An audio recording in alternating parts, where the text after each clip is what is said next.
Please find Unfound on Facebook, Instagram, the X, Twitter, and TikTok, along with Unfound's website, theunfoundpodcast.com.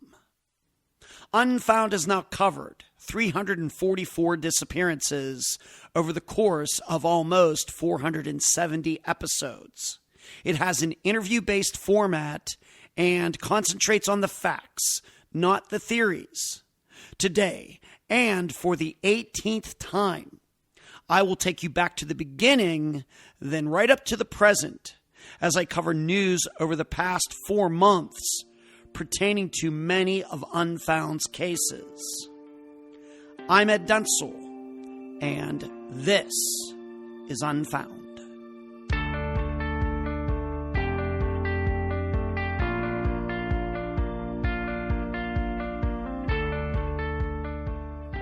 But first, Unfound news. Yep, I made my appearance on the Oxygen Network this past Sunday for The Girl on the Milk Carton. I thought it went really well. I thank the production company for portraying me in a very honest way. Next, be looking for the next Unfound Now episode on the YouTube channel. I'm going to take a look at a disappearance that occurred after a young man crashed his car. Finally, yes, I destroyed my voice last weekend by practicing my singing a little too hard, meaning I don't think I'll be doing karaoke in Orlando after all. Dang. Okay, for many of you, this is going to be a repeat, but I know that Unfound has new listeners, so I need to go through this disclaimer before we get to these updates. How I do this, how I compile these update episodes, is that in the weeks leading up to when the episode is going to come out, I start going through all of Unfound's disappearances, of course, the podcast that comes out every Friday, and then all of the Unfound Nows that have been featured on the YouTube channel since 2020. And I go through all of them, checking to see if any of them have updates. As you can imagine, at this point, with 345 disappearances for the podcast, and an additional about 40 Unfound Nows, it's a little bit of work. But I'm committed to doing this every 4 months, and so here we are at the end of August of 2024. And these episodes do come out, I think for maybe like the last 4 years, it's been the end of April, the end of August, and the end of December, otherwise known as the end of the year. So every 4 months, and I only talk about updates that have happened in the past 4 months. So nothing you're going to hear on these upcoming updates has anything to do with any updates that happened before April 30th of 2024. That's already been done in a previous update episode. So if you're not familiar with this podcast, you're just getting to know it, or whatever else. If you want to hear updates about other disappearances, updates that have happened in the last 6 years, let's say, you're going to have to go back and find those episodes. But what I do is I go through all of them, and I do actually keep pretty decent tabs as best as I can on these disappearances, and I find out what has happened in the last 4 months, and I put that into a file, and it's just very quick notes for each of the disappearances that I'm going to update. I do not type out sentences with nouns and verbs. These are just a few notes for each of the updates, and then the rest of it I do off the top of my head, so please forgive the ums and you knows and pauses and things like that, even occasionally bad English. In addition, because I know many of you don't keep track of these disappearances as well as I do. Of course, it's my job. At the beginning of each update section, I will read off the intro to that episode to kind of remind you what the disappearance is. Of course, the most general of general details, but hopefully that is enough to spark your memory to say, oh, it's that disappearance. Now I remember. And that was not something I already did. I got that recommendation maybe around update episode number 6, and I thought, oh, that's a really good idea. So I've been doing that ever since to try to help you remember what disappearance it is, because we now have 340 some of them. So that's what we're going to do. That's what you're going to be hearing from now until I'm done with this update section in this episode. We're going to go according to how Unfound featured them. So the first one I'm going to start with is the one oldest in Unfound's catalog. This one goes back to 2016. And then the most recent one, at least of the podcast, will be the most recent update. Maybe it happened here. The episode came out here in 2024. And then I will do updates for any of the Unfound Nows in the same way. I'll go back to whichever disappearance in Unfound's catalog when it was featured, let's say 2021. That's the one that'll be first. I'll move up to 2022, 2023, and then into 2024 if there are any updates that need to be done on any Unfound Nows featured in 2024. So that's what I mean by chronologically. I do not mean that the first disappearance I'm going to talk about is like the oldest one by year. So I'm going to go back to like 1970 and work my way up. That's not how I do it. I go according to the time it was featured on Unfound or Unfound Now. All right, and like I said, these are only updates that have occurred in the last 4 months. If you want any other updates that you think might have happened on these disappearances, you're going to have to go to prior update episodes. All right, let's get started. And also, if you're saying, well, maybe Ed's voice doesn't sound quite right, I'm starting this on August 24th of 2024, and I've really been, I guess you could say, thrashing my voice, doing some singing practice and everything. Last couple days, and maybe it has caught up with me. First update, Andrea Bowman. I think Andrea and her disappearance, of course, we now know her murder has to be one of the most featured that we've had on the update episodes, but we have another one. Andrea Michelle Bowman, born Alexis Badger, was a 14-year-old from Hamilton, Michigan. She disappeared on March 11th, 1989. On February 4th, 2020, remains were found on the property of her adopted father, Dennis Bowman. In May 2020, authorities announced that the remains found were Andrea's. Dennis has been charged with her murder, of course. He is now in jail for not only her murder, but a woman who he murdered in, Virginia in 1980. Well, the update is that there is a TV show on Netflix. Do we even call that TV anymore? A streaming show on Netflix called Into the Fire.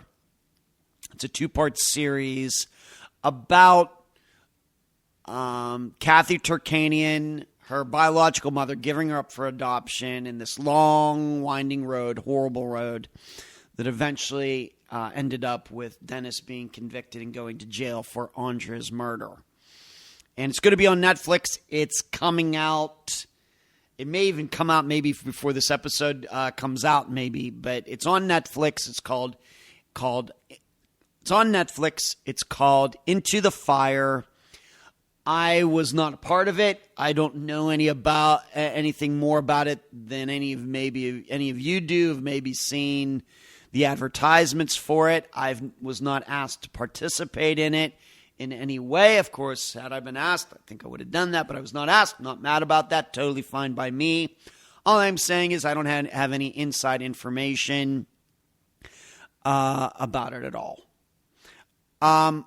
Probably go over everything that was in the episode going back to 2016, and then, of course, all the updates that I've done on Andrea's murder since then. But I'm also guessing, with these Netflix series, maybe we're going to get some pictures of what the backyard looked like and maybe some information like that. I'm just not sure, but I certainly would like to watch it. Not sure if I'm going to get to do that. I do not have Netflix anymore, so there's that. But you might want to check it out. That is the update. Show 2-part series, documentary on Netflix about the murder of Andrea Bowman. It's called Into the Fire, coming out very, very shortly here, late August, early September of 2024. Next update. Brandon Williams. Brandon Williams, host to his family, was a 33-year-old from Ephraim, Utah. He had lived in such wide-ranging places as the Hamptons and California. On May 17th, 2013, he got on a bus in Salt Lake City, heading back to where he lived in Key West, Florida. On May 18th, he made a call to a friend saying he was in Nashville. He was never seen again. There are two updates here. First of all, some of you I know follow his sister Stormy, who was the guest way back when. And you know that she has had, she's very public about it, so I'm not airing anything that is secret. Some years ago, is at least 4 years ago, somewhere around there. No, it had to have been before COVID, so maybe 5 years now. 6 years, maybe, very well, maybe 6 years. She was on Unfound in 2017, so it was after that. But she has been stricken with brain cancer multiple times. Out of nowhere, she tells the story. It's on her Facebook page, very public, that she was somewhere, and all of a sudden she started having these headaches, and she passed out, and then she remembered when she woke up, she was in an ambulance, and they found a tumor in her brain. She went in and had surgery. She was fine. She got diagnosed again a year later, whenever it was, had the same surgery done again. Well, just this year, they found something again. She went through the surgery again, and she is fine again. As fine as guess as you can be. She has so much strength. People who know her well, she's a very strong Christian, has a very, very deep well of faith. And she talks about how her faith and her trust in God, her beliefs are getting her through all of this. And I did have a chance to talk to her recently. She says she's doing as fine as anybody could suspect under such circumstances. So yeah, over the last 5 years, I guess it would be about, she's had at least three brain surgeries, and she is still here, and we're all very happy about that. And so she's working to, of course, get back to normal. Is this, if you're wondering, is this something that she's going to have to fight the rest of her life? I don't know. I guess the easy answer is probably, but maybe not. Maybe this is the last time she'll ever have her tumor anywhere in her body. I really don't know. These things, I guess, can be unpredictable. But there is another update that actually has to do with Brandon's disappearance. And that is, to go back to the information, Brandon was going back to Key West. Well, he was living there with a much older man whose name is Charles. And this is maybe something that I missed before, but somewhat recently, Charles was actually caught with child porn. And Stormy sent me a picture of him with the charges, and kind of one of those lineup pictures or something like that. And I don't know how he got caught. I don't know what the circumstances were. I don't think this is a situation where he got lured somewhere, like he was thought he was talking to like a 10-year-old online and went to meet the 10-year-old when actually it was a 40-year-old police officer, cop, or whatever. I don't think it was anything like that. At least it doesn't seem like that. But he got caught with child porn somehow. So as you can imagine, he is in a lot of trouble. Now the question is, does that make it more likely that he had something to do with Brandon's disappearance? Because I think there is a thinking out there, well, maybe Brandon didn't go missing in Nashville. Maybe he actually did get back on the Greyhound bus and took it the whole way to Key West, and then something happened down there once he got back there. I don't know if there are any facts to support that or dismiss that. I have to admit, knowing that Charles got caught with child porn here in, whether it's 2023, 2024, whenever this happened, I just don't know. It doesn't really make me think any more so that he had something to do with Brandon's disappearance. Let's just be honest. Brandon had a lot of stuff going on that could have caused his disappearance. Many things outside of Charles and going to Key West. But I thought you'd want to know. That's what we do in these update episodes. So, moving on. Next update, Flight 370. MH370 was a Malaysia Airlines flight originating in Kuala Lumpur. Its destination was Beijing, China. On the night of March 8th, 2014, while flying over the South China Sea, all of its communication equipment was shut off, making it invisible to air traffic control. An hour later, Malaysian military radar tracked the flight heading northwest up the Malacca Strait. Flight 370 was never seen again. The update here is that the guest way back when in 2017, wow, it seems like yesterday. I can't believe I've known Jeff this long, over 7 years. And we've had plenty of conversations, emailed mainly, over the past 7 years. And you might remember that I appeared on his first show. Was that earlier this year or maybe late last year, something like that? Well, Jeff has actually started a YouTube channel all on his own this summer, doing a weekly episode about Flight 370. And he's kind of going back to the beginning. We might even say going back to basics with it. And he's having some people on who kind of specialize in certain areas, anything having to do with satellite communication or flying, travel, anything like that. He had a biologist, whoever it was, to come on and talk about these parts that were found and the organisms that were on these parts of the plane that were found kind of like in Eastern Africa. How does that match up with what we would think if the parts had been in the Indian Ocean all those years from Flight 370? So I'm just here to tell you about it, that he started this new channel since the last update episode. He started it this summer. He's doing it by himself this time. You'll remember maybe he had this podcast going. I don't know how many episodes there were, 25 or something. And he and another guy were co-hosting it. Well, now this is just on YouTube, and it can be both audio and video, depending if you want to actually watch Jeff interview somebody and see that guest, or you just want to listen to it. He kind of gives both opportunities. Me, I have to admit, I'm much more of a listen guy, but you do what you like. So check that out.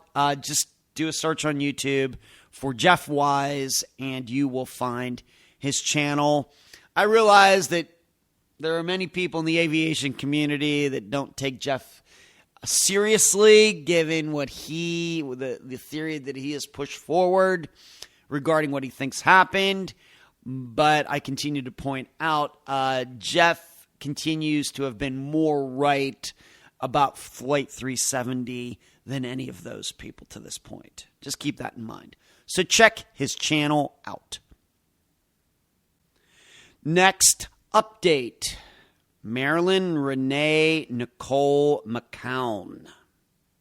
Nikki McCown was a 28-year-old mother of one from Richmond, Indiana. She was ambitious and had aspirations of being an FBI agent. On July 22nd, 2001, Nikki was at her mother's. She was nervous, but wouldn't say why. She then left to get her clothes at a local laundromat. She was never seen again. It's an update with a little bit of commentary that comes from this update. First of all, the update, many of you know, is that during the summer, it's been the standard maybe for 3 or 4 or 5 years now. I put in a revisitation episode where I go back and go look at Unfound's oldest episodes, ones that are still unsolved, and republish them with new commentary, because we're all learning here, and maybe we can all have some new insight or additional insight regarding that particular disappearance. Well, the one I picked out for this summer was Nikki McCown. And the weird thing is that I picked it out originally. For some reason, it was on my mind, I have to admit, because of the Elaine Johnson episode. Of course, she went missing while washing clothes, and it reminded me of Nikki McCown's disappearance. And I was like, well, that might make a good revisitation episode, even though I realize I took a lot of your recommendations about which episode we should revisit, which disappearance we should revisit. I have to admit, with this time, I went with my own instinct just because that was on my mind. But also because when I started thinking about it, I was like, oh, yeah, that's one that's a murder. And you know, it could be somebody out there is walking around, a free man or woman who murdered Nikki. Or we might believe that it was this guy that was in her life who is already dead now, and he shot himself when police were on his trail for another murder. So I decided that was the reasoning that I chose this revisitation, Nikki's as the revisitation episode. But here's the weird thing. In listening to the interview again, looking over my notes, and I have notes from every talk that I've ever had with any guest. I have files for all of them. I never throw anything away. Even when I've had a couple hard drive crashes and everything, I've managed to save everything, and I always put things on an external hard drive in case my computer does go bad. I back stuff up. But in listening to the original interview, looking over my notes, and then combining that with everything that I think I've learned about disappearances since Nikki's episode, I have to admit that I came away entertaining the idea of Nikki walking off way more than I did the first time around. Now, I'm not saying I'm right. And I'm not saying this has necessarily gone to the most prominent theory. It's become like the number one theory for me regarding Nikki's disappearance. I'm not saying that. But the more that I heard her sister Michelle talk, and the more I looked at my notes and just really threw around everything in my mind, something kept coming back to me time and time again as I put this the revisitation episode together. Do we really think that Nikki McCown was really going to get married? My answer to that question is I don't think she was. Given that there was the problem with the invitations and problems with the woman in her fiance, the woman that used to be in her fiance's life, on and on and on.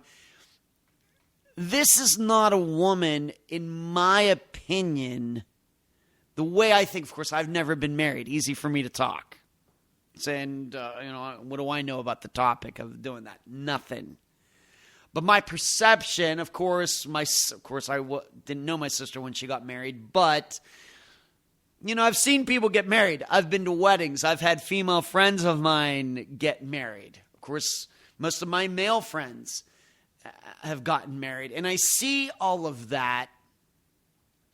And I think about what was going on in the months before Nikki was supposed to get married. And it comes to me and I think, does this not sound like somebody who was going to get married, who wanted to get married, and was serious about getting married?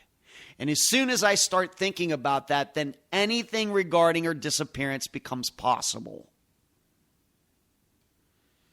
And then I start thinking, there's a Runaway Bride, I realize, is a movie, but that's actually based in real life. Some screenwriter just didn't come up with the idea of women taking off before their weddings. This is something that happens. Now, usually they don't go missing like Nikki did, but it is a thing. So, like I said, I came away after restudying, I guess, for the revisitation episode, entertaining the idea that she took off or something like that way more. I'm not as convinced as I was that she was murdered, even though I realized that, the Tommy guy was in her life and he ended up being a murderer. And the weird way her fiancé acted that day. And then, of course, the vehicle that she was driving, not her vehicle, but the vehicle she was driving was found in her, in the parking lot of the apartment complex where the father of her child lived. Of course, he wouldn't have known it was her car, the car that she was driving it, because it wasn't her vehicle. But if you want to think, did she go see him and then he harmed her? I guess you could think that. I don't know why he would leave the car there, though. But you start thinking about these things, and it just, to me, the murder theory just isn't as clear as it seemed to me when this episode came out, my opinion. So if you want to send me a message on that, of course, this episode is going to be on YouTube as well. If you want to put something in the comments section, your insights into that, please do. But that's the update. Next update, Bill Underhill. I think this very well may be the first time he's been featured on an update episode. We have to remember this takes us the whole way back to 1969. William Campbell Underhill was a 20-year-old from Minneapolis, Minnesota. He was an avid fisherman and had overcome polio as a child. On March 2nd, 1969, he went to a house party attended by many of his high school friends. At some point, he left, departing well before the festivities ended. He was never seen again. To add into that intro, you might remember he made a call to a girl who was close to him. Were they boyfriend and girlfriend, or they had been, something like that. And he kind of left her with the impression that something was going on, that he might be leaving, something like that. Well, the update is that the consult, that name of that podcast, should be etched in your mind by this time, given that a few weeks ago I interviewed who I would call the main person at that podcast, even though other people host it. But it seems like Julia Cowley is the person who runs it, came up with the idea. Of course, I interviewed her for Unfound. She came on, did like a 4-hour interview with her, a former FBI agent, FBI profiler. And then more recently, I appeared on her podcast where she got to ask me all sorts of questions, and it was a fantastic time. But earlier this summer, they went over, it was maybe a 2-part episode, 3-part episode, 3-part coverage, 3-part series regarding William's disappearance. And they had 2 people on, one of whom I think was somebody in William's family, but the other person was it a retired investigator, retired police officer, someone like that. And they were on to talk about William's disappearance. And so you should check that out. you can go over there and, of course, listen to all of the Consult episodes. But given that we're talking about William's disappearance right now, when you get to that one, I think you're going to see, and this is kind of what surprised me, is that the people there, the host, the co-host, or there are four of them, I think 3 women, including Julia, and a guy, they really entertained the foul play angle more than I ever did when Unfound's episode came out regarding William. And even to this day, here in 2024, way more than I would have ever thought. I'm not, of course, we don't know who's right. We don't know who's wrong. He's still missing 55 years later. It was just interesting to me. I didn't expect that. Of course, I'm going to listen to it because I'm a big fan of the Consult podcast and a big fan of Julia. And I was just listened for that reason, but then I came away thinking, well, I didn't expect that. Entertaining the idea that maybe William could have gotten wrapped up in something, and he did have a criminal record. I don't think anything violent, but a criminal record with some felonies and things. So they entertained the idea that could have that been the reason for his disappearance. I have to be honest that the way I remember, covering the disappearance and then more recently reading my notes in preparation for this update episode, I've always just thought that he committed suicide. Just kind of sounded like that. Remember, the disappearances are about people, not circumstances. He just sounded like he was in a bad place in his life. Certainly possible that he could have run off, started a new life, maybe went up to Canada, stayed here somewhere in the United States, could have done that. But it just sounded to me, what the idea that I got about William is this was not something that was going to go away by a change of venue, by a change of location, changing his identity or anything. This seemed to be something a little more ingrained in him. So that's why I came to the conclusion, well, there's the river right there. Maybe that was a convenient out for him. Very, very sad if that's what happened. So I guess what I'm saying is my insight into this differed than what I would say was I don't know if I want to call it a consensus point of view. I don't think there was necessarily a consensus over there at the Consult. It was just a much more prominent theory that was entertained compared to me entertaining it myself. You go to the Consult, you listen to it for yourself. Let me know what you think in the comments section on YouTube. All right, moving on. Next update. Juanita Nelson. Once again, just like Bill Underhill, this very well could be, and I have to admit, I don't keep track of this. This very well could be the first time she was included. Juanita is being included in an update episode. At least going back to maybe 2019. But I'll get to that in a moment. Juanita Jean Nelson was a 17-year-old from Boulder Creek, California. She was the second of 5 kids and was the most outgoing of them all. On the morning of December 13th, 1998, plans were made for Juanita to ride the bus to school, something she rarely did, while her mother drove the other children to a different school. When they left, Juanita was home alone. She was never seen again. Maybe this is all ringing a bell. Once again, I realize some of you might hear a name like Juanita Nelson. Man, it sounds familiar. What happened? Well, this is the reason that I read these intros to kind of, like I said at the beginning, spark a memory, at least a little one. You might remember that this is an episode that came out in early 2019. This was a disappearance I featured not long after my mother died in late 2018. And you might also remember that after it came out, Juanita's father was not pleased at all. And some of you may remember that I ended up talking to him during the halftime of the Super Bowl that year, February 2019. That's when I talked to him.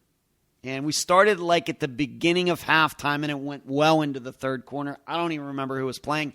I just remember the conversation, and he didn't call me any names or anything, but I don't know. He just did not, he continued to say over and over and over, I love my daughter and everything. And I have to admit that he was saying this. It didn't surprise me. I never thought that he didn't love his daughter. I never didn't think that. But that's the way I remember the conversation. It was not recorded or anything. I didn't take any notes on it, but that's the kind of part that kind of stuck out to me. And so I might have included that in an update episode way back in 2019, but I don't think that Juanita has been talked about since. Well, recently, as I've been trying to do, reaching out to guests of Unfound who I haven't had any contact with for a long time. That's a horrible sentence there. The preposition at the end. I ended up speaking to Juanita's sister, Katie, who was the guest at the time. And she ended up putting me in contact with the current investigator. I guess we should say the police officer who is in charge of Juanita's disappearance now. Now, how much investigating, quote unquote, investigating is going on, I don't know. But I did. The way I remember it, she asked me if I would speak to him. Sure. So I ended up speaking to him. We had a pleasant conversation. I would not say that there was anything, any revelations that came from it. But one of the things, though, that I think I can say this, is that there was a woman who came forward after the episode came out who insisted that, if you go back and listen to the episode, do that when you can, that the guy that was in Juanita's life, you might remember there was an allegation that he might have been dating another woman before or after Juanita, and had tied her up and did this and did that. This woman at one point reached out to me. Of course, this is now 26 years ago, so this woman's well into her 30s, maybe 40s now, and said that never happened and all of that. Well, I passed that along to the investigator, and he knew about it himself. He did know about it. So it must be, the way I remember it, once again, I didn't take any notes, but the way I remember it, kind of knew about this, and he was not sure what to make of it either. I will tell you that he didn't really give me, and he doesn't have to, any idea about what he's working on now. I didn't get any idea of what major avenue he is researching or investigating concerning Juanita's disappearance. Now, it seems to me, when I spoke to him, this would have been back in May now, I think right after the last update episode came out, that he's just kind of going through the file and trying to understand it. And Katie wanted me to talk to him. I went back to my notes, and that's what I had in my notes. And he said he knew about this. He doesn't know what to make of it. And it does seem that this particular woman, I'm not using her name, even though I know what her name is, has been wishy-washy on that topic of this guy in Juanita's life. Did this woman have something bad happen to her by this guy or not? It seems like the story has gone in and out of focus. Let's just be nice. Gone in and out of focus over the years. So I have to admit that, unfortunately, I do believe that foul play occurred here by someone. And it very well could be that guy that was in Juanita's life. Of course, that would make, statistically, the most, the sense, if we want to use the word sense. Statistically, that's who you should probably suspect. But it does stick with me that this is a unique day for her, that she was supposed to ride the bus to school, something she rarely did. Of course, she didn't do that. And then I start wondering, did she ask somebody else? Not her father, not this other guy, somebody else to drive her, and something instead happened along those lines. She certainly 17 years old, certainly a candidate for running away. 17 years old, certainly possible that she could have figured out her life and gone somewhere and created her own life and changed her ID and all that. Certainly possible, much more likely than if she were 10. But when you get to a disappearance that's lasted this long, I think statistically you're going to look more at the foul play angle than you are going to look at the successfully ran off and create a productive life for herself angle. So I talked to a police officer about Juanita's disappearance some months ago. He's going through the file. Of course, he's not going to tell me anything. He doesn't have to. But that is the update. Next update, Trevor Nichols. Trevor Michael Nichols was a 24-year-old from Fort Drum, New York. He was a specialist in the Army and a father. On November 15th, 2017, Trevor did not show up for morning drills. Nobody could find him. 2 days later, a fellow soldier allegedly located Trevor and watched as Trevor got on an Amtrak train in Syracuse, headed toward Cleveland. He was never seen again. This is probably one of the biggest updates in this episode. It seems that Trevor Nichols was alive as recently as 2022. To remind you, he went missing in 2017. In 2022, because I think he was homeless in the city of San Diego, a police officer took a picture of him. And that picture you can now find on the Trevor Nichols Facebook page. And that guy is definitely Trevor. So he was in New York, and 5 years later, for some reason, I guess he was homeless or doing something. I mean, I don't think he was taken into custody or anything, but he was taken, a police officer took his picture for some reason. I'm guessing sometimes police officers do that for homeless. I think they do this for some reason. And that's definitely Trevor. And what's interesting about this, and you know, I keep my cards very close to my vest on a lot of different topics regarding Unfound, and one of those topics is certainly which disappearances I believe the person could still be alive. This was one of those. And looking at Trevor's disappearance, looking at him, what was going on in his life, I said, you know what, this is one of those. I would not have guaranteed it. I don't know how much money I would have put on it. But I got the perception is, yes, Trevor Nichols was a candidate for leaving his life. It's nothing against his family. I like his mother very much. She was a great guest.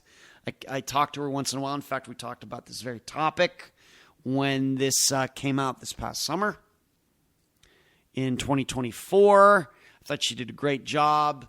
This is nothing against the woman in Trevor's life or him being a father or the military or anything else.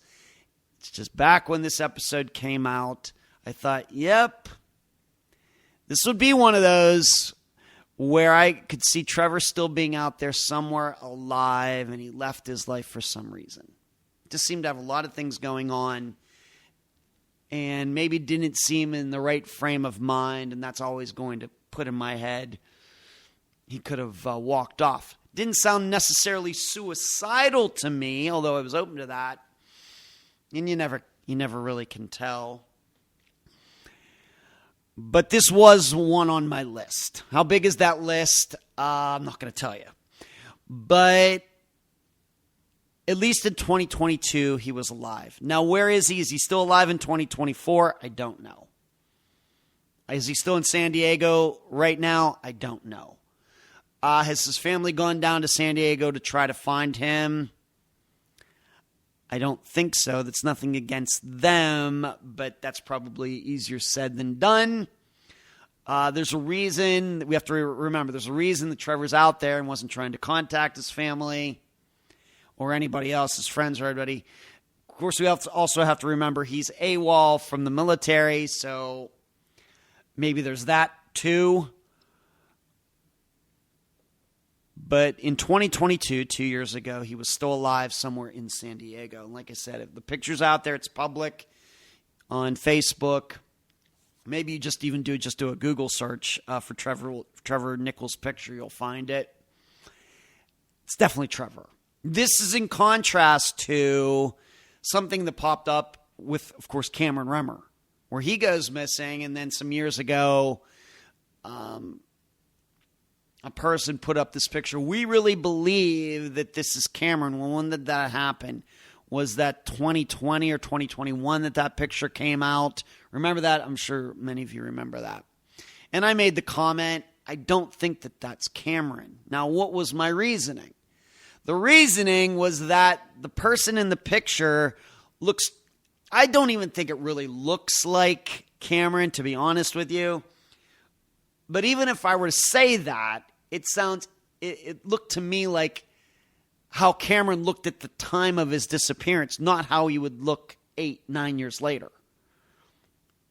We have to remember that when we start talking about pictures of missing people, what they look like then and what they would look like now, especially if we start thinking about if these people were living on the streets, were having hard lives and having to live through the weather and rainstorms and the sun and everything else. That's going to age you a lot more quickly than those people who have a regular 9-to-5 jobs and air conditioning and heating and everything. Just the person age-wise, this guy for Cameron Remmer looked too much like the age that Cameron was at the time of his disappearance. Not that he would what he would look like 8 years later, living on the streets or doing whatever. Whereas, go look at the Trevor Nichols picture from 2022. Look at the picture of him before he went missing, and then look at him now. You could tell, now granted, in the 2022 picture he has a beard. He has aged, as we would expect, given probably what he had been doing over those years. You could look at it and say, yep, that's how somebody would age, running away from their lives and maybe living on the streets and everything else. Whereas with the Cameron Remmer picture, it's completely different. So, there you go. It seems, at least in 2022, he was still alive. I have no idea where Trevor Nichols is now, if he's alive or not. But that's the update. Next update. Tyler North. And yes, this is one we've been waiting for a long time. Tyler North was a 27-year-old from Harlan County, Kentucky. He was the father of 2 and loved hunting and fishing. On the evening of Sunday, June 24th, 2018, Tyler left his sister's. He was allegedly heading home. However, Tyler turned into a local park instead. He was never seen again. Yes, it has finally happened. Tyler's ex-wife, Michelle, and her boyfriend are now in jail for Tyler's murder. How many updates did we have over the past, what was it now, it's been 4 years? Where I kept saying, trial's going to happen, trial's going to happen, trial's going to happen. Well, one trial happened. Michelle, Tyler's ex-wife, took a plea. And it was Jeremy Lewis, the ex's boyfriend, who decided to go to trial, and he was found guilty fairly quickly. This all happened in May, so right after the last update episode is when this all happened. To remind all of you, we now know for sure. Of course, it's been, I think, obvious for a while. I think it was even obvious when the episode came out, that Michelle and Jeremy got together. They lured Tyler to that park and killed him. To remind you even more, that Tyler and his ex had been getting together. Even though they were ex-husband and ex-wife, they were still getting together for sex. I don't know if she was coming over to Tyler's place or whatever, but I think a lot of this was happening in, makeout places or secret locations around Harlan County. And I think that's what Tyler thought was going to happen that night, and Michelle had something else in mind. Why was this done? Unclear. I don't know if that came out in the trial or not. But it was done. And there was another guy who got caught up in this as well, I think after the fact, helping them get rid of Tyler's remains. And that guy has gone to jail as well. Well, I don't have his name here in my notes. But you remember that Tyler's truck was eventually found really burned out. Somebody lit it on fire and trashed it. And I think it was on the strength of course, the texts between, they found out that Tyler had been communicating with his ex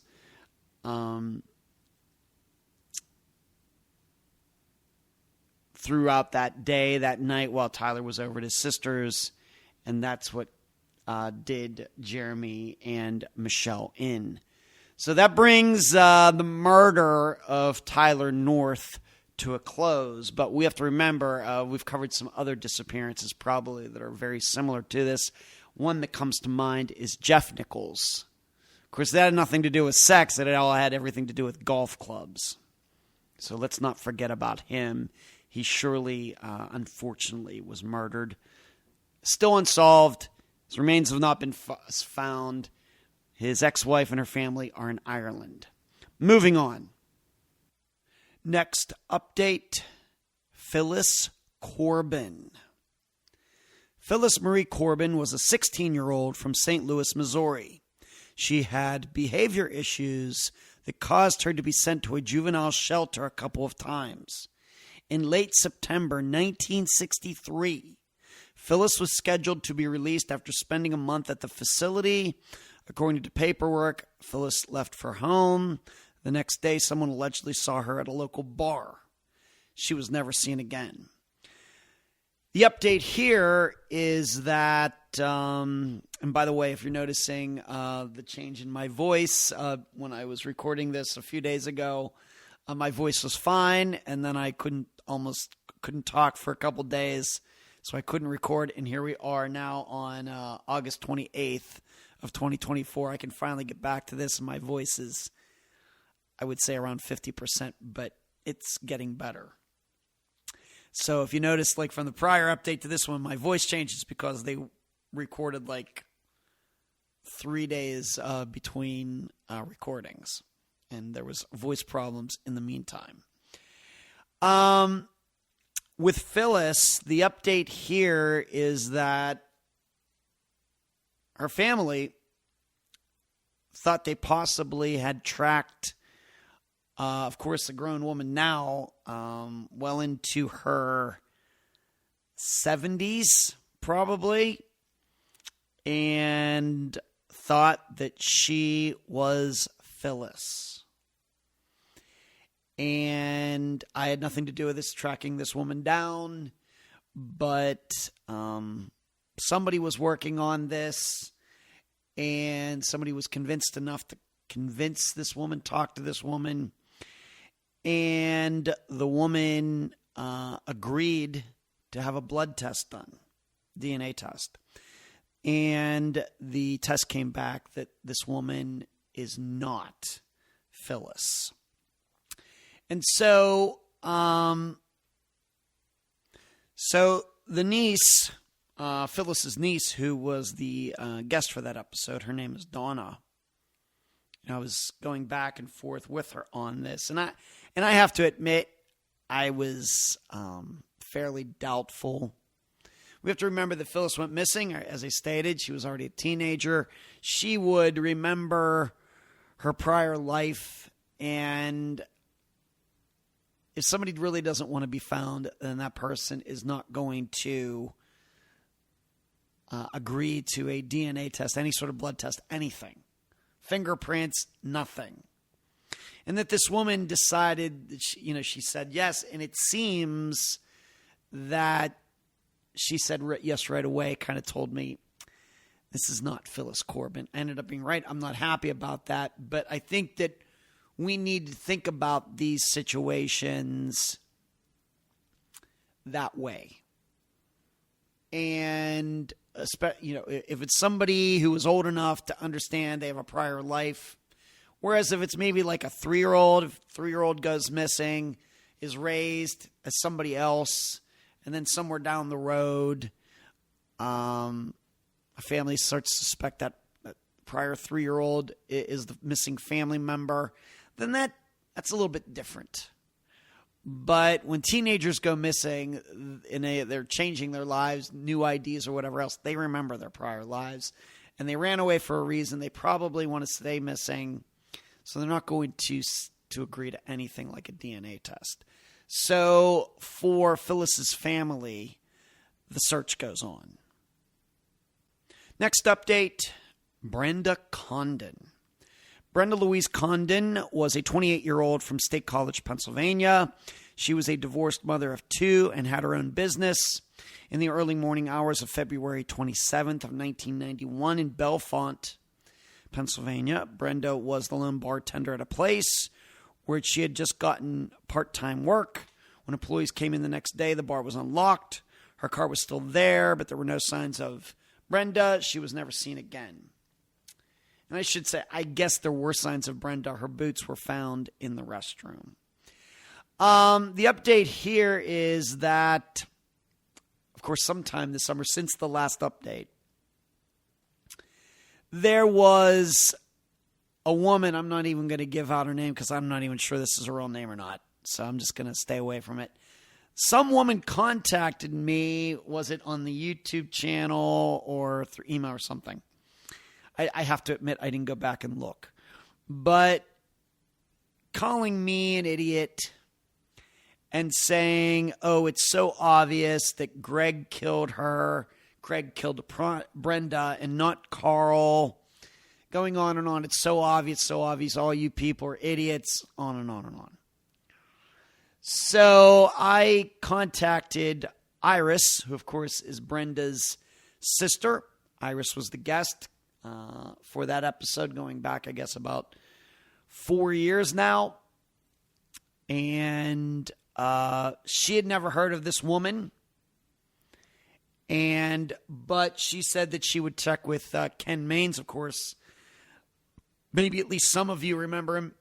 He was interviewed by me on Unfound going back to 2017. I do not believe Brenda's disappearance came up, but just talking to him. But Iris, I've not talked to Ken for quite a while, but Iris is in contact with him. Ken has, over the last few years, done some videos about Brenda's disappearance. And so Iris said, well, you know what? I'm going to ask Ken if he's ever heard of this woman and knows anything about any of this, what this woman is saying. And Iris got back to me and says, no, Ken knows nothing about this, hasn't heard anything about this. And surely Ken, more than anybody else, has been focused on Brenda's disappearance over the last few years. Like I said, more than anybody else. So I'm not sure what to think about this, but it did. I had not spoken to Iris in a while, so it was good to talk to her. And I guess we got that cleared up. And this is exactly what I mean, though, going, of course, being that it recently came out. The girl on the milk carton where I made an appearance on the Oxygen channel. In that one part, I said that, I deal with a lot of Steve Pankies in these disappearances. You find out many of these do have Steve Panky types who take unusual interest. They claim they know things when they really don't. And this strikes me with Brenda Condon as one of those situations. Now, in addition, I hope you will all keep Iris in your thoughts and prayers if you believe in that type of thing, because she's going through some health issues. I don't not going to say what those are. She told me, but I'm not going to say what they are. But we know we like to keep lookout for all of our guests and wish them well in their own private lives with health and family and everything else. So she had passed on along to me. She was having some health issues. So I hope you will keep her in your mind. Hopefully she can battle through all of this. Moving on. Next update, and as you will be able to tell by the name, we're getting very close to the present day of August of 2024. Ashley Linden. This is coincidentally also a Tampa disappearance. Ashley Nicole Jones Linden was a 32-year-old from Mulberry, Florida. She had 3 children and was a practicing Christian. On September 9th, 2022, Ashley allegedly ran off from a hotel on the east side of Tampa. Ashley didn't return. She was never seen again, or was she? This is another one, kind of a trend, I guess, that we started back in 2023, where Unfound covers a disappearance, and then within a few weeks to maybe a couple months, that disappearance is resolved. Back then we had Matthew Braswell, Bowman, and some others. And they just all happened to be guys. Of course, Brandon Roberts from Oregon, he was found alive. Some of these people have been alive, some of them not been. But they were all men. Well, this is a disappearance that got solved, I don't know, within a month after the episode came out, somehow. And I'm really leaning toward the idea that Unfound did have something to do with this. Once I tell you as much as I can say about the circumstances, especially considering Unfound is based here in the Tampa area, although I have a Clearwater Beach address. Ashley Linden is alive. And I can't say much. I was told about this, of course, by the guest for that episode. And who would have thunk it? And that would be Teresa's mother, who was the guest. But Ashley was found alive, and she was in the Tampa area. And like I said, I don't think I'm allowed to get too much into the details, but let's just say she was being sheltered by someone. Somebody was taking care of her, somebody who should have known better. Let's just put it that way.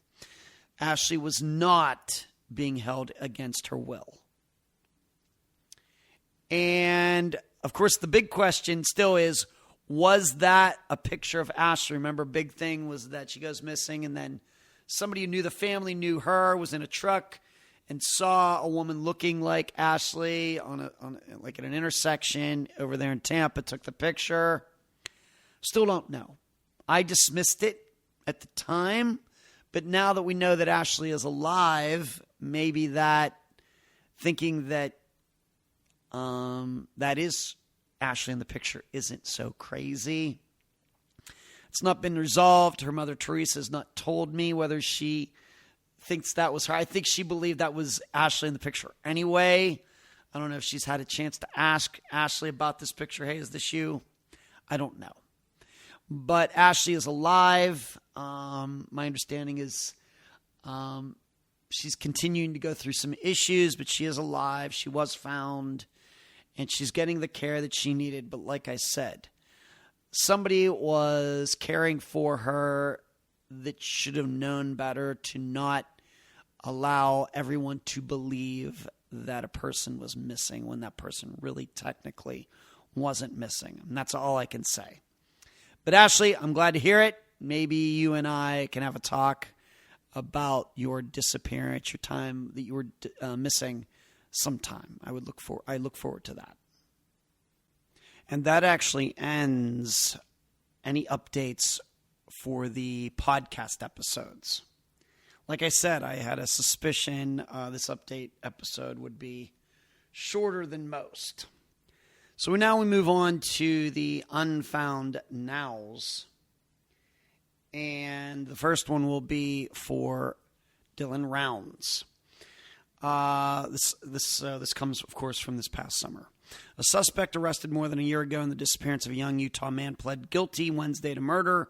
James Brenner, age 60, pleaded guilty to second-degree felony murder in the death of 19-year-old Dylan Rounds, 2 counts of possessions of a firearm, and 2 counts of possession of a firearm by a restricted person.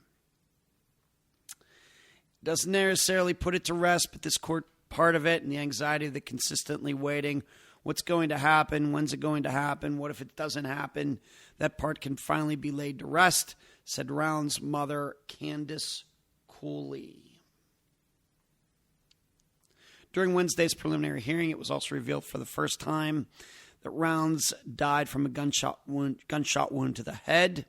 Rounds' disappearance in 2022 caught attention nationwide as he was last seen over Memorial Day weekend in Montello, Nevada, 30 miles west of his home in Lucin, Utah. Family said Rounds moved to the area to start his own farm. In 2023, James Brenner, age 60, was charged with murder in connection to the case.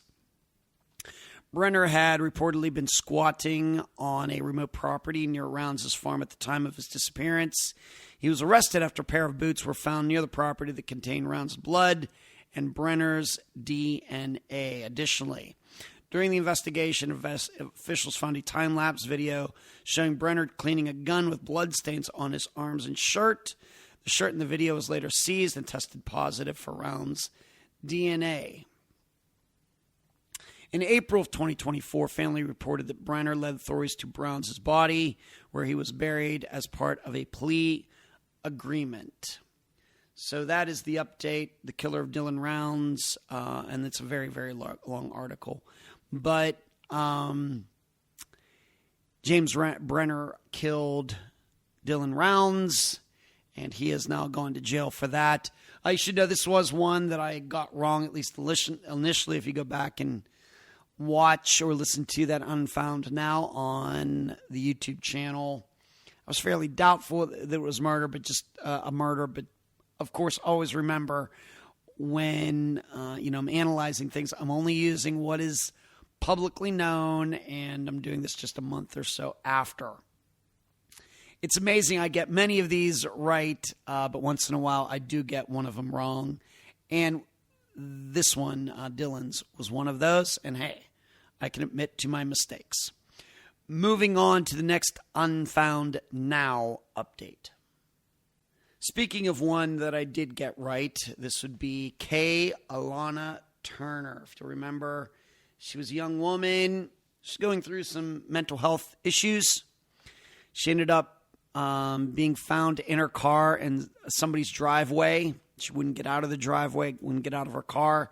Police showed up. She took off in her car. There was a chase. She wrecks the car. She runs off, never to be found. Well, she finally was found, and I look at that in a prior update. But there is an update to that update. For 407 days, Kaylana Turner's parents tirelessly searched for their missing daughter, often traveling from Beaumont to Tomball. Now, as they review body camera footage of the day Harris County deputies encountered her, they seek an apology for the handling of her case. Kaylana was last seen driving away from deputies on March 10th, 2023. Despite extensive searches, only her phone and shoes were found. Her family believes she was suffering from a mental health crisis. During her disappearance on April 19th, the remains of this year, April 19th of 2024, the remains of Kaylana were found less than 1,000 feet from her car, which was abandoned after she went missing. That's what makes it so cruel, her family says, the things they called her and the way they treated her. You can hear the horrible things they said. They said she was probably dead out there and walked away, saying she would die out there if she went on. They never went back to the woods. Texas Equus Search was there the next day, searched for 2 hours in the morning. Then they were told they had to stop. Authorities claimed they had to stop the search because warrants were placed on her. They saw her as a fugitive, even though she never had a ticket, and had no record whatsoever. We told them she had heart issues, asthma, and change in her medication, but they still wanted those warrants in place. Watch the videos and hear the filthy words they called her, the names they used. So they're seeking an apology. In addition, they sent everybody in the wrong direction. Once we saw the videos, we realized that we thought they were searching on the Montgomery County side. Everything we said, everything we heard, and every map we saw showed that she crossed the creek. No searches took place in Montgomery County. They all took place on the Harris County side. There was a search in Stagecoach and another in Magnolia, but those were proven to not be her. So while those searches happened in Montgomery County, nothing happened right where she was. I feel horrible for Kaylana's family, but this is very common. Searches aren't successful. Searches in the wrong places. A misunderstanding of the circumstances, even though everybody was there and they had the badge cam footage and everything else. Very, very common. And I have to say that this, given the situation, the way we understand it, I think this would have happened anywhere in the United States, the same situation. No matter man or woman in a car or whatever, on somebody's property, cops show up, trying to get the person out of the car. The person doesn't want to get out of the car. Person puts the car in drive, takes off. This would have gone down the same way anywhere. As far as filthy words and being, being forceful, being overbearing, you might even say when it comes to the police, this is standard procedure.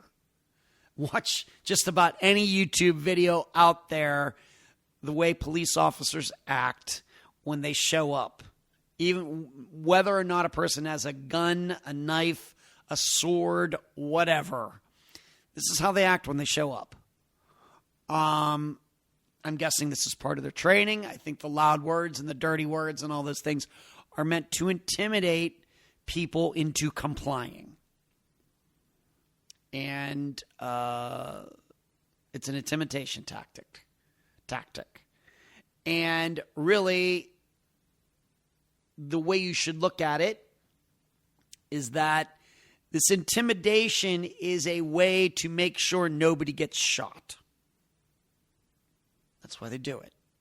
If they're too nice and everything, then the bad person, mental health crisis person, addict high person might not think about taking advantage of them, charging them. The words are loud. It's meant to scare people, intimidate people, make them fearful, make them compliant, get down on the ground, etc. Most of the time it works. And then we get badge cam video of the times that it doesn't work. There is no perfect solution for these occasions. There are none. So I realize that her family feels bad, but the problem is the police don't know what's going on. They didn't know what was going on with Kay. All right? Very well, it could have been she had a gun in the car. They go up to the car. She points a gun at him. Could have happened. Didn't happen, but they don't know that. And the reason she took off is not because they were swearing at her. She took off because she was having a mental health episode, and who knows what she thought those police officers were when they showed up. They might have looked like vampires or The Walking Dead or whatever else when they showed up. We don't know. And the words, in my opinion, don't matter. But that's the update. Maybe there's going to be some sort of lawsuit that comes from this. It's easy, and of course at Unfound we certainly do some hindsight 2020 stuff when it comes to investigations and things, certainly. And if things were different, they wouldn't be the same. But this is the way these things are handled when it comes to people on property where they shouldn't be and trespassing and everything. And really, I can't really blame the police officers for this. Certainly get into investigations and things. When it comes to a situation like this where you don't know the woman has a gun or whatever she's planning to do, I think it pays to act the way they did. Didn't work out. It's a damn shame that Kay just didn't say, hey, I'll unlock the button, unlock the door. They pull her out, and she'd still be alive today. That didn't happen, but that's on Kay. That's not on the police officers. Next, Unfound Now, Tyler Goodrich. You might remember he and his husband got into an argument. The husband, Tyler's partner, his husband, called police, called 911, and in that span of that time between the call and the police showing up, Tyler took off with his phone. There's a video of him running off, although some people think it's not Tyler. I'm not getting into that. But really no info. He hasn't been found, but they did cover Tyler's disappearance on Dateline. And I think it's a little of a date. It doesn't sound to me, though, that there was much new information, but just to remind all of you that probably Tyler and his husband were headed for a divorce. My guess is that Marshall, the guy who's still around, the partner who's still here, probably would have gotten the kids, given that there might have been at least a recent history of Tyler being abusive to him. Of course, that's why Marshall called 911 that night in the first place. There have been no body, I looked it up. There's no bodies of water in the area. So the update is, since Unfound Now's coverage, Dateline has gotten in on this and tried to figure out what happened to Tyler. But the next update is probably something we can learn that we can maybe apply to Tyler's disappearance, and that will be the next update. Next update, Caleb Harris. I think by now most of you know that Caleb was found. He was found deceased, very sadly. Yes, if you forget, this was an Unfound Now episode from just a few months ago. But his remains were found. To remind you, he was out early in the morning, 2 a.m., 2:30 a.m., 3 a.m. He'd ordered some food. He'd gone, walked his dog or his roommate's dog. He'd come back. And then when the food showed up, Caleb wasn't there. And he went missing.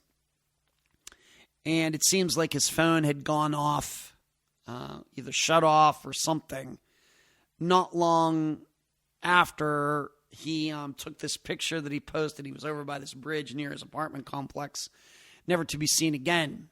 And I had made the point in the original Unfound Now video that there does seem to be some sort of congruency between the amount of time it would take to walk from where he was to the water's edge nearby, like a bay or something, and the time that his phone shut off. It seemed his phone shut off like 8 minutes after he took this picture. Well, it would take about 8 minutes to walk from that location, the bridge, to the water. Is that a coincidence? But I'd made the point that I thought Caleb probably was not with us anymore. I thought that probably is not foul play, and probably he's going to be found in the water or at least close nearby. I ended up being right on all of those. So, very sadly, though, he was found in a sewer, at the bottom of a sewer, what we would call building, 1,000 feet or something. And that's really not that far. That's not even a quarter of a mile away from his apartment complex. That's how close it was, within a quarter mile.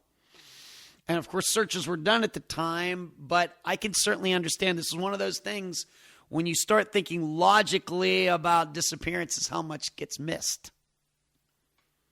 And there was this sewer building that probably was locked anyway. Nobody's thinking he would be in it, but that's where he ended up. And the reason they found him there is, I guess, some sort of sensor or warning or something got set off. And so some maintenance guy goes out there, opens up this door to look down into the sewer lines that run under all these complexes and everything. And what do you know? Remains are there. eventually shown to be Caleb's.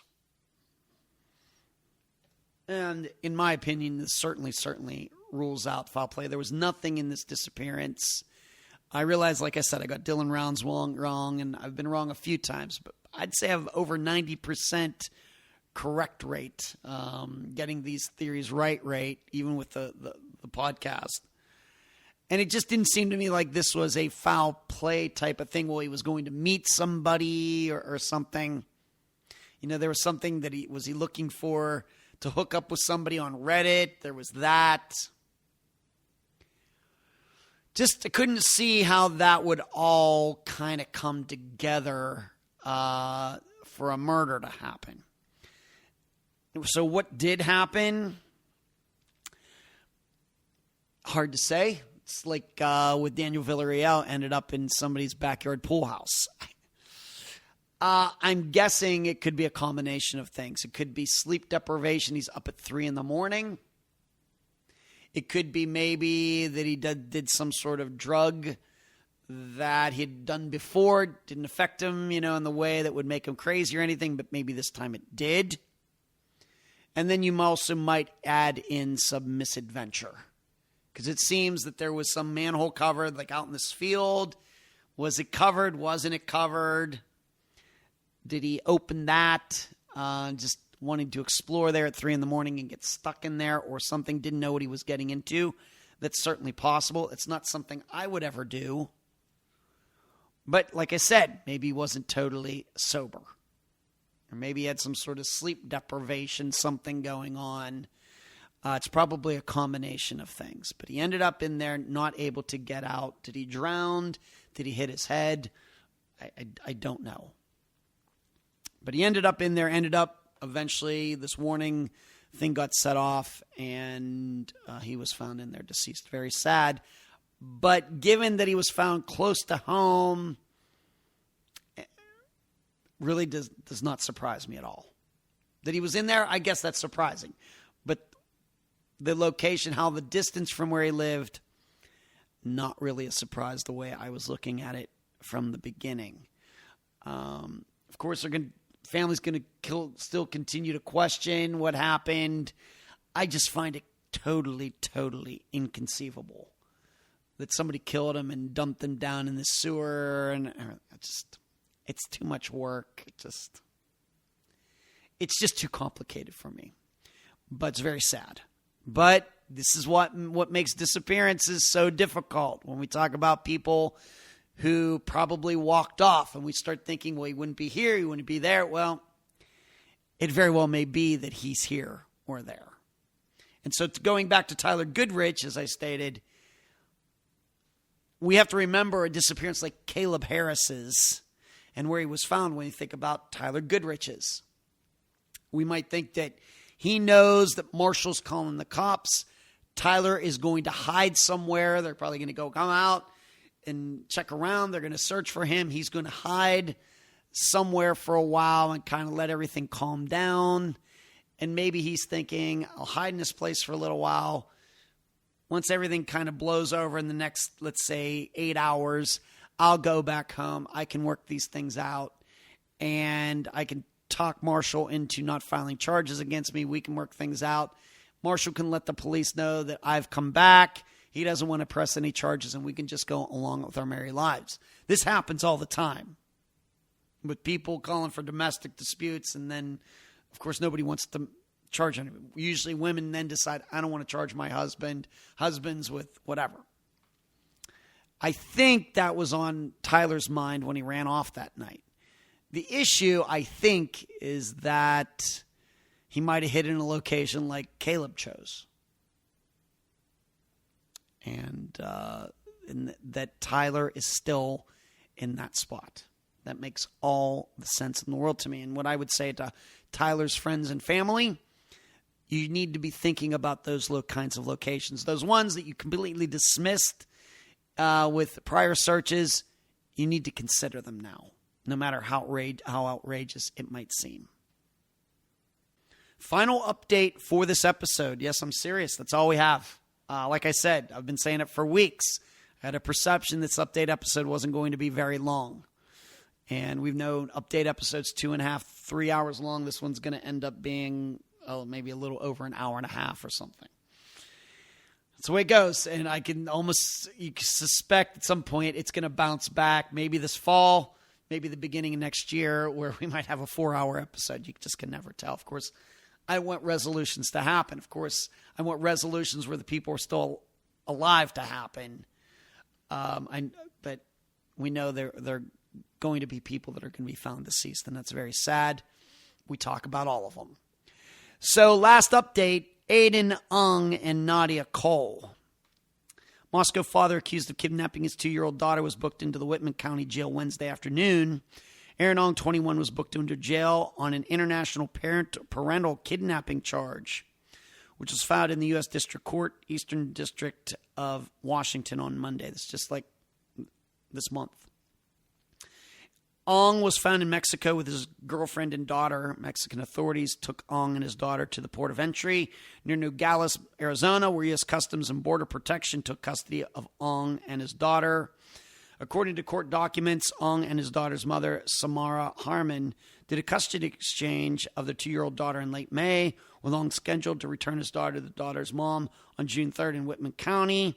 On the day of the exchange, court documents say Ong's fiancée, Nadia Cole, was reported missing after leaving the SeaTac airport while leaving on a family trip. Cole's parents learned she was seen walking out of the airport alone, and Cole could not be found.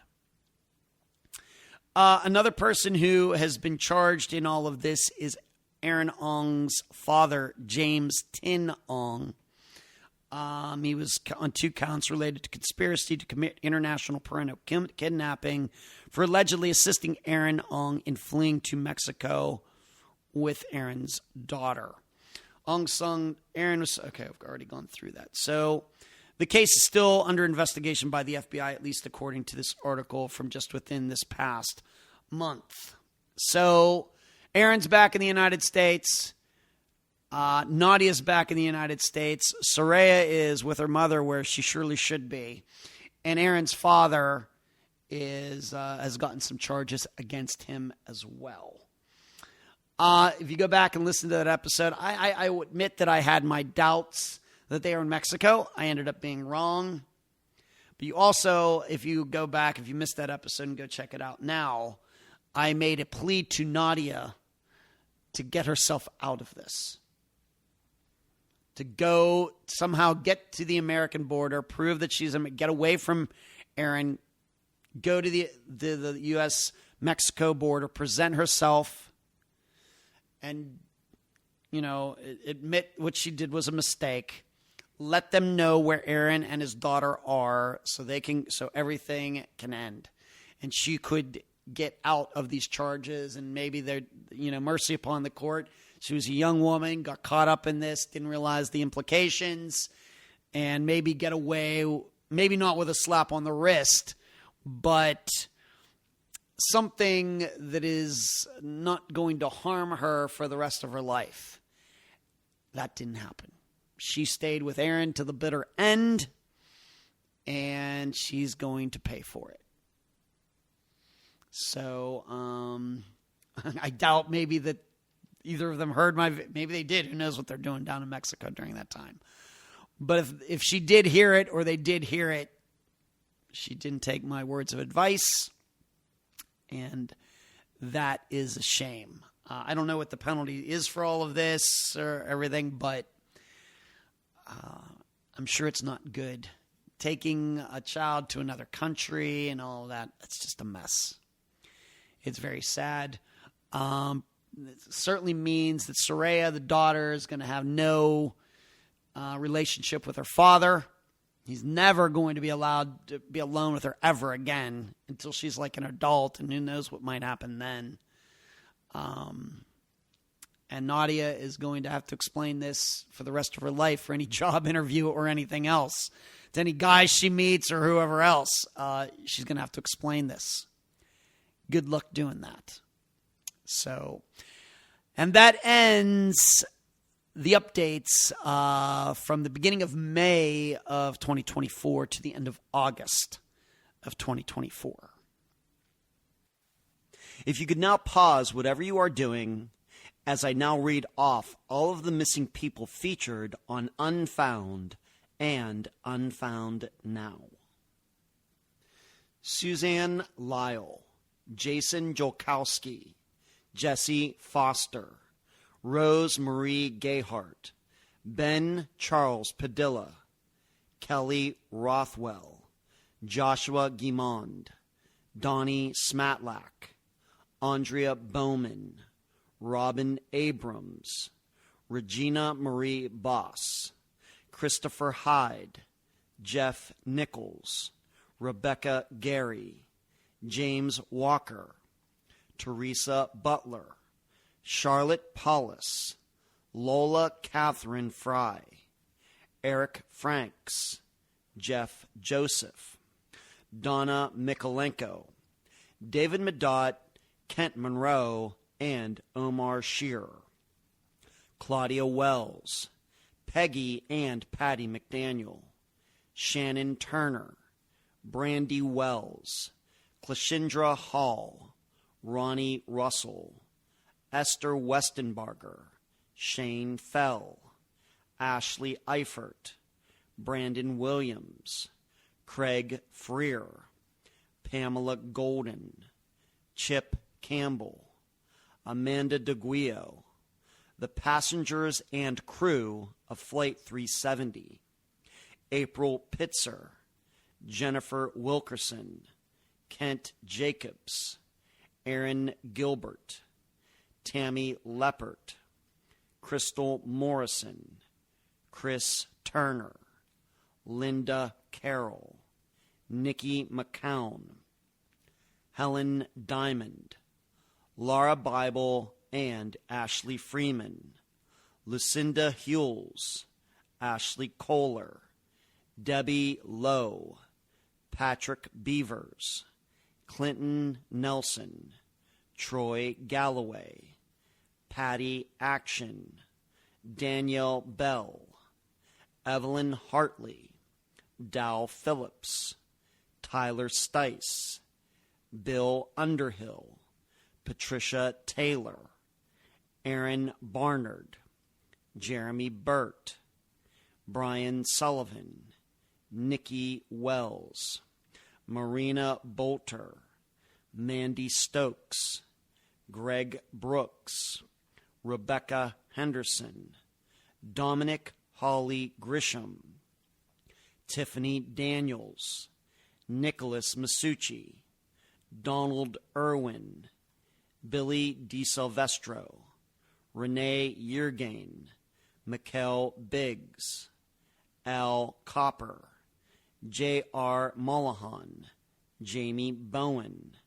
Travis Robertson, Rosemary Rapp, Kristen Modafferi, Zoe Campos, Sean Ginyard, Thomas Brown, Amanda Fravel, Julie Early, Ellen Sloan, Renee Lamanna, Nico Lisi, Leah Peebles, Melissa Hasley, Kimberly Raymer, Stephen Kocher, Bonnie Joseph, Immaculate Basil, Bobby Campbell, Kimberly Norwood, Alyssa Turney, Bobby Tennyson, Dale Kerstetter, Lacey Buenfil, Peggy McGuire, Jansen Brewer and Daniel Braden, Robert Wayne Cox,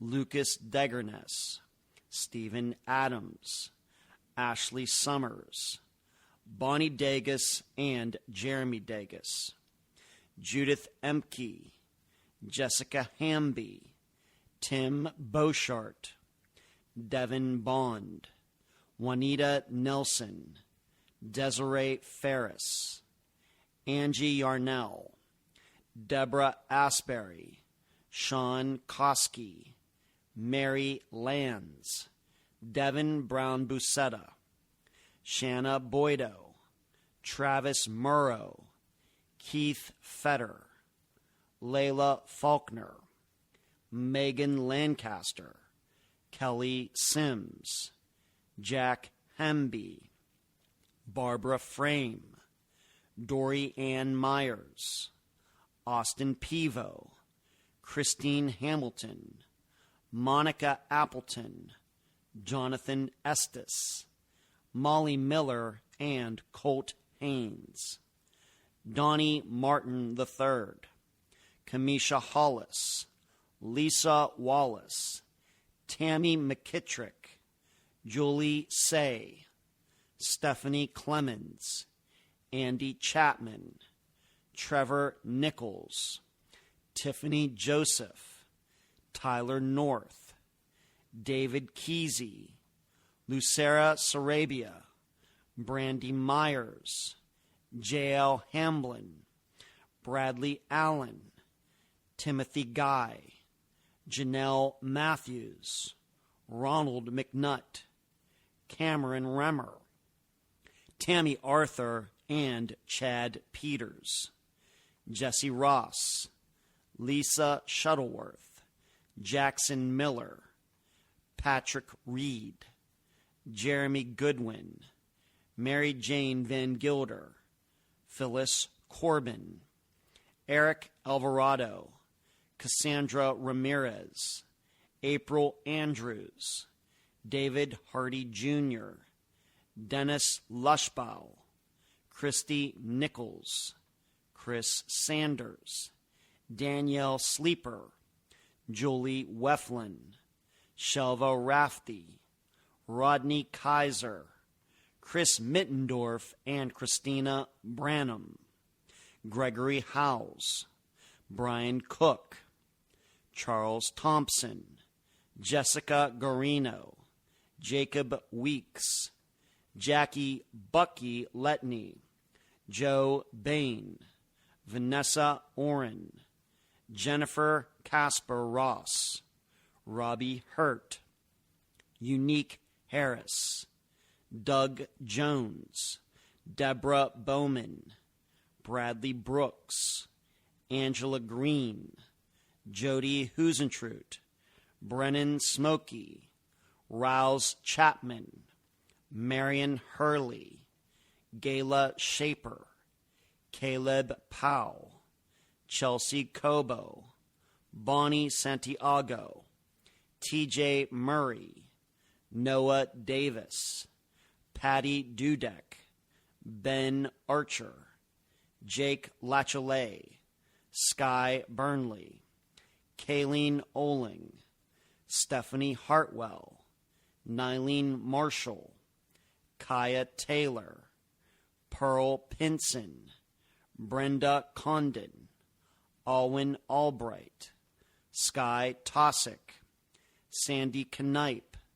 Brian Schaefer, Teresa Woolard, Toby Anderson, David Schrader, Chance Engelbert, Julianne Gillet, Rachel Sierks, Sean Antill, Randy Duran, Rashawn Francis, Amanda Ward Romine, Crystal Bailey, Brenda Sika, Laverta Sorrell, Nicholas Shin, Kevin Newen, Ashley Simpson, Leanne Hosberg, Alicia Markovich, Audrey Heron, Lonine Rogers, Beatrice Viela, Ali Lowitzer, Jamie Peterson, Belinda Blaniar, Jordan Carvalho, Christian Balky Thompson, Paul Sanders, Jennifer Perry, Andrea Knabel, Sebastian Kelly, Marianne Verdecchia, Marcella Krolsey, and Mary Regan, Sue Swedell, Mark Heimbaugh, Dub and Chance Wackerhagen, Kimberly Wilson Talley, Harry Milligan, Paul Egan, Steve Davis, Douglas Crawford, Rhonda Smith, Ryan Stuka, Daniel Villarreal, Mary Watkins, Bradley Strassner, Justin Gaines, Jacqueline Cooper, Holly White, Michaela Bally, Chase Lackey, Belinda Brewster, the Pickering Six, Jay Boyle, Michael Cummins, Danny Higgins, Chad Smith, Robbie Rumbold, and Jamie Lafaber. Brenda Davidson, Milda McQuillan, Kyle Fleischman, Paris Hobson, Bernard Rusness, and Peggy McKay. Jessica Stacks, Natasha and Susan Carter, Angela Freeman, Mark Allen, Mary Cox, Jamie Valdez, Jace Martin, Brandon Rashar, Keith Call, and Sandra Haley, Evelyn Piper, Leslie Allen and children, Matthew Braswell, Brandon Roberts, Emily Richards, Bo Mann, Judith Devers Hyder, Barbara McCrae, Judy Brown, and Richard Riesenberg, Jason Landry, Ethel Turner, Treveline Evans, Alan Glasgow, Barbara Cotton, Tony Schwark, Sean Dickerson, Patricia Otto, David Wagoner, Mara Murray, Brian Vargo, Bianca Carrasco, Paige Renkowski, Betty Tepfer, Joel Akridge, Brenda Lambert, Aaliyah Boomer, Donnie Atkins, Brandon Barron, Jesse Farber, Christopher Dalfett, John Spira, Patsy Clark, Arlen Bynum, Irene Gakwa, Kenny Weaver, Ashley Higgins, Camille Dardanes, Pauline Diaz, Jamie Lee, Lisa Green, Larry Goodman, Irma McCurcheon, Glenda Griffin, Nancy Garcia, Kim Moreau, Carl Pope, Elenia Carisi, Sylvia Galvin, April Wiss, Ashley Linden, Jaden Carpenter, Ricky Bryant, David Fugati, Stevie Hammerly, and Joe Grashner, Aidan Clune, Brianna Maitland, James Leitka, Ray Fausto Leppi, Elaine Johnson, Carl Schooner Jr., Valerie Ingorvaya, Clinton Thomas Sr., Zach Carey, Shannon Collins, David Kallenberger, Blanca Elisa Robertson, Melinda Lopez, Marlo Christopher Gully, Linda Stoltfus, Erica Lloyd, Mary Lane Carter, Stephanie Hollingsworth, Corey Dale Moore, Alan White, Jason Landry, Aaliyah Scheibel, Kirsten Brueggemann, Mark Pinella, Cynthia Baal Traore, Louis Davila, Candy Gonzalez, Justin Sywek, Michael Vaughn, Wendy Gessing, Shannon Miller, Glenda Parton, and Dwayne Selby, Heidi Plank, Stephen Salazar, Lindsay Shobalok, Jordan Simeon, Marie Peter Toltz, Dylan Rounds, Dana Smithers, Gregory Peterson, Caitlin Rose Case, Lorenzo Holmes Jr., Elizabeth Capaldi, Christopher Miller, John Tipton, Maya Blanton, Bao Fan, Shauna Helford, Andrew France, Kay Alana Turner, Andrew Griffin, Fang Jin, and John Fitzpatrick, Reno Long, Chelsea Grimm, Caitlin Alice Massey White, Thomas Irwin, Tyler Goodrich, Caleb Harris, Sebastian Rogers, Nadia Cole, Aaron Ong, and daughter Soraya, Taylor Casey. Please, if you have the time and passion, please contact these missing persons' families to help them in their quests to find their missing loved ones. And that's the program. Right now, while you are in your podcast platform, Spotify, YouTube, iTunes, wherever, give Unfound a 5-star review, a thumbs up, whatever that platform allows. I thank you for listening. I'm Ed Densel, and you've just finished this episode of Unfound.